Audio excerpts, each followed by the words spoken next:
অভিষেক ব্যানার্জিকে সিআইডি ডেকেছিল এবং তিনি গিয়ে দীর্ঘ সময় তাদের প্রশ্নের মুখোমুখি হয়েছেন।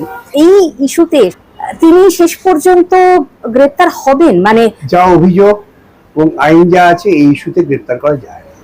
একজন মানুষকে তখনই তুমি গ্রেপ্তার করো যখন তোমার তদন্তের জন্য তার সহযোগিতা বাধ্যতামূলক। আজকে যে অভিযোগে গেছে এই অভিযোগে কোনো কিছুই টিকবে না। সই জাল করেছে, সই জাল করলে পরে যার সই জাল করেছে সেই যদি কমপ্লেন করে তার ভিত্তিতে তার কিছু সাজা হবে, কিন্তু দেখতে হবে 7 বছরের জেল জরিমানা সর্বোচ্চ।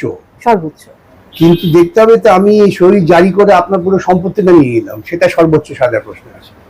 এটা নিয়ে আদালতে আসার কোনো প্রয়োজন ছিল না। একটা মানুষ যতক্ষণ না তার অপরাধ নিশ্চিতভাবে নির্ণীত হচ্ছে ততক্ষণ পর্যন্ত তাকে আপনি মানবিক অধিকার হরণ করে হেনস্থা করতে পারেন না।